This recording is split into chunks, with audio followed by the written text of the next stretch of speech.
আসসালামু আলাইকুম। আজকের নতুন ভিডিওতে আপনাদের সবাইকে আমন্ত্রণ। সমুদ্রে যাবার উদ্দেশ্যে আমরা প্রায় 3.5 ঘন্টা আগে বের হয়েছিলাম বাসা থেকে।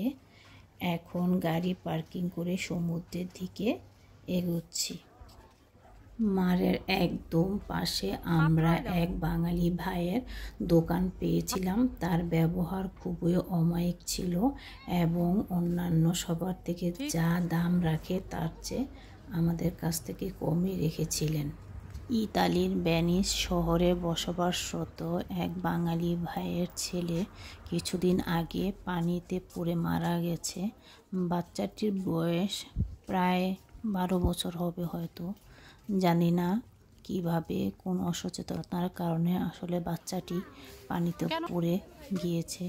এই ঘটনার পরে আসলে বাচ্চা নিয়ে সমুদ্রের পাড়ে যেতে আসলে খুব ভয় লাগছে। একটি দুর্ঘটনা আসলে সারা জীবনের কান্না। দোয়া করি আল্লাহ প্রতিটি মায়ের সন্তানকে নিরাপদে রাখুন। আমি যেই শহরে থাকি এই শহর থেকে বের হলেই আশেপাশে অনেক সমুদ্র, আর আমরা যেই সমুদ্রের পাড়ে গিয়েছিলাম খুবই সুন্দর পরিবেশ। আমি দ্বিতীয়বারের মতো এখানে এসেছি। মাশাআল্লাহ, আমার মামুনি অনেক খুশি, সে এটাই কিনবে, তাই আমরা ওকে এটাই কিনে দিয়েছিলাম। প্রায় 3 ঘন্টারও বেশি পানিতে গোসল করেছে, তাকে কিছুতে উঠানো যাচ্ছিল না।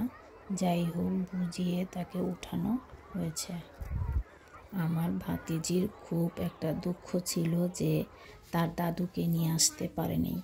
যেহেতু আমাদের 5 সিটের গাড়ি, তাই মাকে বাসায় রেখেই যেতে হয়েছিল, আর মাও চাচ্ছিল না সমুদ্রের পাড়ে যেতে।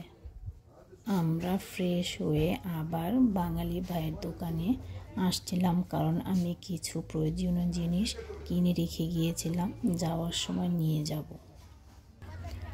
আমরা এখন বাড়ির উদ্দেশ্যে রওনা দিব। আমাদের প্রায় যেতে 2 ঘন্টার মতো সময় লাগবে।